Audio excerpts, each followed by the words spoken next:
Alright, first off, I want to say all praises to Yahweh Hashem Yahushai, Hashem Rakal Kodash, the honors to the apostles and elders of Great Millstone, and shalom to the brothers in the highways and byways pushing this word now, sincerity and truth, the sisters, the believers, the helps, shalom.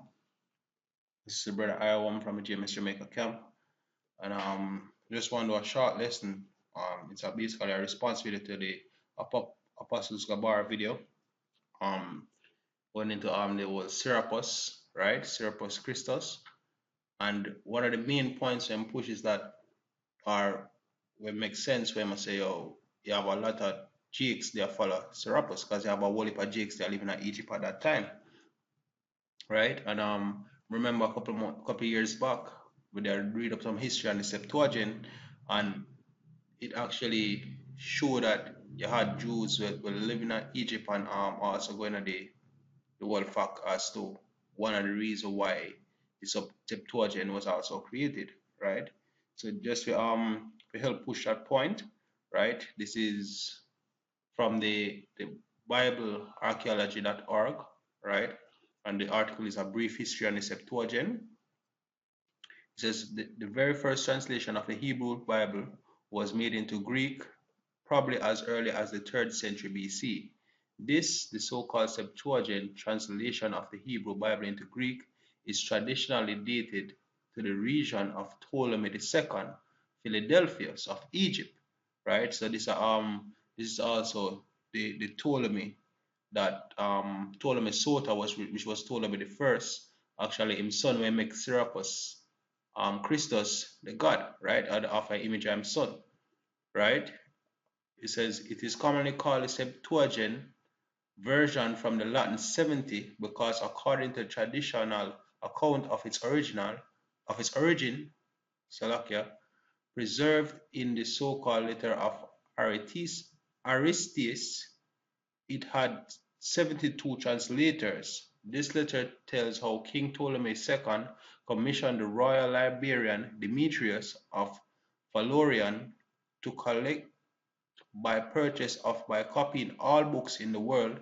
He wrote a letter to Eleazar, the high priest at Jerusalem, requesting 6 elders of each tribe, in a total 72 men of exemplary life, and learned in the Torah to translate it into the Greek, right? So basically what them they want is them if you know not about the Library of Alexandria, what them they do is them they document all history, everybody customs, all of them stories. Basically they want everything. Basically it was the Google of its day, right? You just have everything about it. Then you want to have everything about everything written in the books, right? Now about to jump down to the part of the article that says the significance of the Septuagint. It says the significance of the Septuagint translation can hardly be overestimated. Following the conquest of Alexander the Great, 336 to 323 BC, right, which is also known as the Hellenistic period, right, Greek became the official language of Egypt, Syria, and the eastern end of the Mediterranean Sea. The Septuagint translation made the Hebrew scriptures available to both the Jews who no longer spoke their ancestral language and to the entire Greek-speaking world, right? So the part we have focus on right now, it says the Jews who no longer spoke their ancestral language, right? Because in the Hellenistic period, you have a lot of people basically follow the ways of the Greek, right? You can read that in the first Maccabees and also in the second Maccabees. And also you can go into the history, right? So people leave off of this custom and so come you have the in the New Testament there is no longer Jew nor Greek, right? And so come you have the Gentiles, which are the Israelite foreigners. So one of the reasons why them actually build the Septuagint is also them they have access to it, right? So even if it because they obviously have Israelite communities, all right, in these places. One such community what the elder mentioned was the Alexandrian Jews, which we'll get into that as well, right? Imagine them know about the Hebrew customs and things, but them never know the Hebrew, right? Then we have access to to the scriptures based on the facts that the Septuagint was around. So even this help showed the whole fact of the Gentiles, right? As a matter of fact, we can even get the scripture with Maccabees as well, right? As a matter of fact, let me just um get it as well. Be with me, Baba Kwasha.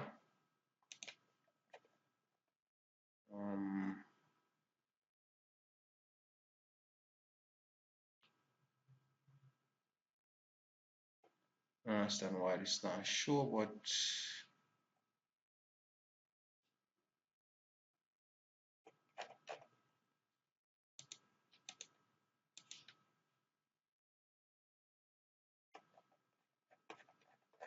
supposed to show the Apocrypha.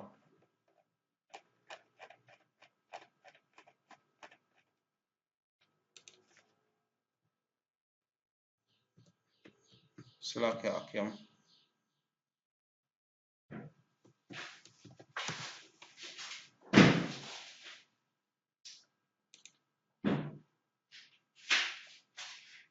Alright, so First Maccabees 1 verse 1. I'll get the whole through the whole chapter. Right, it says, and it happened that after that Alexander, son of Philip, the Macedonian, who came out of the land of Shittim, had smitten Darius, king of Persia, of the king of the Persians and Medes, and he reigned in his stead the first over Greece, and made many wars and won many strongholds, and slew the kings of the earth, and went through the ends of the earth, and took spoils of many nations, insomuch that the earth was quiet before him, whereupon he was exalted, and his heart was lifted up. Right? So get to the point.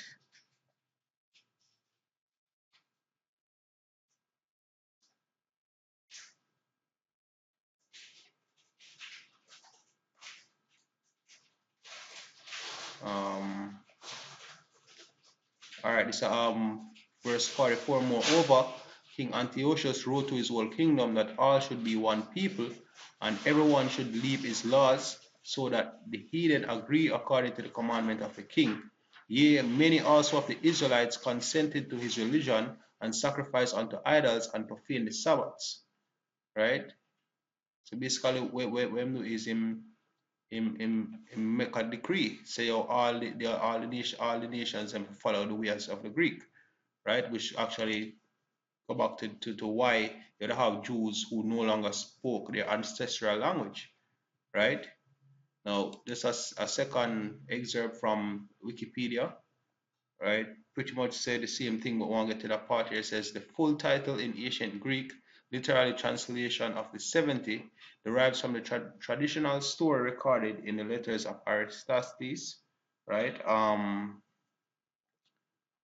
Going down to this part, it says, subsequently, the Greek translation was in circulation among the Alexandrian Jews who were fluent in Greek, the common language in Egypt at the time, but not in Hebrew, right? So this show the whole fact say even at the time of Serapis, you don't have Jews or people in Egypt who worship Serapis, right? Says history of the Jews. Say Egyptian Jews constitute both one of the oldest and youngest Jewish communities in the world. The historic core of the Jewish community in Egypt consisted mainly of Arabic-speaking Arabianites and Kharizites after their expulsion from Spain, and Sephardi, Slovakia, that's what I'm supposed to read. Right here it says Ptolemaic and Roman, right? Further waves of Jewish migrants settled in Egypt during the Ptolemaic era, right? Which was the same time of Serapis, right? Especially around Alexandria. Thus their history in this period centers almost completely on Alexandria, So though daughter communities rose up in places like the present Kadaf Dwar, the Jewish served in the administration as custodians of the river, right? It says, as early as the 3rd century BCE, one can speak of a widespread diaspora or scattering of Jews in many Egyptian towns and cities. In Josephus' history, it is claimed that after the first Ptolemy, which is Ptolemy Sota, took Judea, he led some 120,000 Jewish captives to Egypt from the areas of Judea, Jerusalem, Samaria, and Mount Gerizim, right? With them, many other Jews attracted by the fertile soil and Ptolemy's liberty migrated there of their own accord. An inscription recording a Jewish destination of a synagogue to Ptolemy and Bernice was discovered in the 19th century near Alexandria, right? It says Josephus also claimed that soon after, these 120,000 captives were freed of their bondage by Philadelphus, which is basically Ptolemy II, right? If you scroll down here, it shows that the Hellenistic Jewish community of Alexandria translated the Old Testament into Greek. This translation is called the Septuagint, right? So you say the Hellenistic Jewish community. So it just goes to show that, hey, people